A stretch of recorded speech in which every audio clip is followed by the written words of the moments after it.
American president Donald Trump Israel പ്രധാനമന്ത്രി Benjamin നെതന്യാഹുവിനെ കൈവിട്ടിരിക്കുകയാണ് എന്നാണ് പുറത്തുവരുന്ന റിപ്പോർട്ടുകളെല്ലാം ഒരുപോലെ സൂചന നൽകുന്നത്. അടുത്ത ആഴ്ച ഗസക്ക് നേരെ ഇസ്രായേൽ അതിശക്തമായ സൈനിക നീക്കം ആരംഭിക്കുവാൻ പോവുകയാണ്.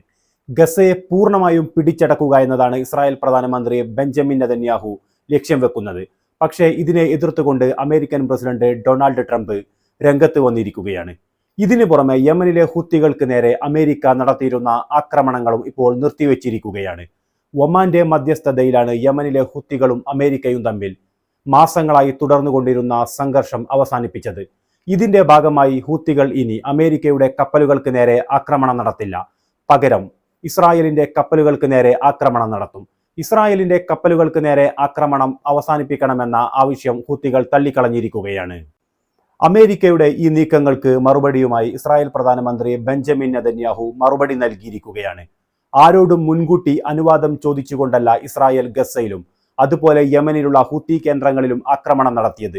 ഇനിയും ഇസ്രായേലിന് ആവശ്യമുണ്ട് എന്ന് തോന്നുകയാണ് എങ്കിൽ യമനിലും ഗസയിലും ആക്രമണം നടത്തുമെന്നാണ് ട്രംപിന്റെ പേരെടുത്തു പറയാതെ ഇസ്രായേൽ പ്രധാനമന്ത്രി ബെഞ്ചമിൻ നെതന്യാഹു പ്രതികരിച്ചിരിക്കുന്നത്. ഇതിനിടെ ഇറാന്റെ ആണവ പദ്ധതികളുമായി ബന്ധപ്പെട്ടും അമേരിക്കയും ഇസ്രായേലും തമ്മിൽ ഇപ്പോൾ കൂടുതൽ അകലുകയാണ് എന്നാണ് പുറത്തുവരുന്ന റിപ്പോർട്ടുകൾ. ഒമാൻ തലസ്ഥാനമായ മസ്കറ്റിൽ വെച്ച് ഇന്ന് നടക്കുന്ന ഇറാന്റെ ആണവ പദ്ധതികളുമായി ബന്ധപ്പെട്ട അമേരിക്ക ഇറാൻ 4ാം ഘട്ട ആണവ ചർച്ച പരാജയപ്പെടുകയാണ് എങ്കിൽ ഇറാന്റെ ആണവ കേന്ദ്രങ്ങൾക്ക് നേരെ അമേരിക്ക ആക്രമണം നടത്തണമെന്ന ഇസ്രായേലിന്റെ ആവശ്യവും അമേരിക്ക തള്ളിക്കളഞ്ഞിരിക്കുകയാണ് എന്നാണ് പ്രമുഖ അമേരിക്കൻ മാധ്യമമായ NBC റിപ്പോർട്ട് ചെയ്തിരിക്കുന്നത്. ഇതിനെല്ലാം പുറമെ യമനിലെ ഹുത്തികൾക്ക് നേരെയും ഇറാന് നേരെയും ആക്രമണം നടത്തുന്നതിന് വേണ്ടി ഇന്ത്യൻ മഹാസമുദ്രത്തിലെ ബ്രിട്ടീഷ് അമേരിക്കൻ സൈനിക താവളമായ ഡീഗോ ഗാർഷ്യയിൽ അമേരിക്ക വിന്യസിച്ചിരുന്ന B-2 ബോംബറുകളെയും ഇപ്പോൾ പിൻവലിച്ചിരിക്കുകയാണ്. കഴിഞ്ഞ ദിവസമാണ് അമേരിക്ക ഡീഗോ ഗാർഷ്യയിൽ വിന്യസിച്ചിരുന്ന തങ്ങളുടെ 7 B-2 ബോംബറുകളെയും പിൻവലിച്ചത് എന്നാണ് ഇപ്പോൾ പുറത്തുവരുന്ന റിപ്പോർട്ടുകൾ. ഇറാന്റെ ആണവ കേന്ദ്രങ്ങളെ ആക്രമിക്കുന്നതിന് വേണ്ടിയാണ് അമേരിക്ക പ്രധാനമായും B-2 ബോംബറുകളെ ഡീഗോ ഗാർഷ്യയിൽ വിന്യസിച്ചിരുന്നത്. യമനിലെ ഹൂത്തികൾക്ക് നേരെ അമേരിക്ക ആക്രമണം നിർത്തിയതോടുകൂടി ഇസ്രായേൽ ഹൂത്തി കേന്ദ്രങ്ങളിൽ അതിശക്തമായ ആക്രമണം നടത്തുന്നതിനു വേണ്ടി തയ്യാറെടുപ്പുകൾ നടത്തുകയാണ് എന്നാണ് ഇസ്രായേലിൽ നിന്നും പുറത്തുവരുന്ന റിപ്പോർട്ടുകളെല്ലാം ഒരുപോലെ സൂചന നൽകുന്നത്.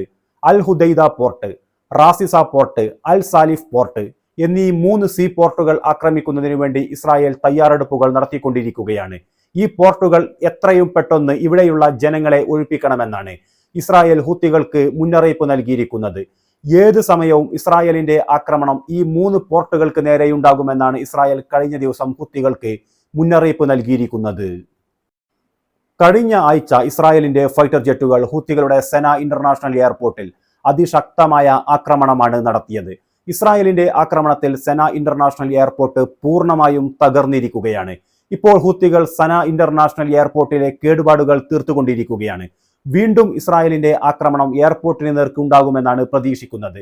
ഇതിനിടെയാണ് ഇസ്രായേൽ ഇപ്പോൾ യമനിലെ പ്രധാനപ്പെട്ട 3 പോർട്ടുകളും ആക്രമിക്കുമെന്ന് മുന്നറിയിപ്പ് നൽകിയിരിക്കുന്നത്.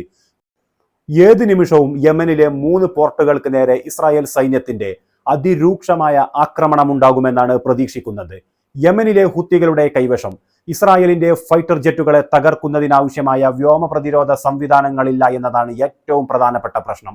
ഈ അവസരം മുതലെടുത്തുകൊണ്ടാണ് ഇസ്രായേൽ ഇപ്പോൾ യമനിൽ അതിശക്തമായ ആക്രമണങ്ങൾ നടത്തിക്കൊണ്ടിരിക്കുന്നത്. പക്ഷേ ഇറാന് നേരെ ഇത്തരത്തിലുള്ള ഒരു ആക്രമണം നടത്തുവാൻ ഇസ്രായേൽ ധൈര്യം കാണിക്കുന്നുമില്ല. ഇസ്രായേലിന്റെ ഫൈറ്റർ ജെറ്റുകൾ ഇറാന്റെ അതിർത്തിയിലേക്ക് പോലും പോകുന്നില്ല എന്നതാണ് യാഥാർത്ഥ്യം.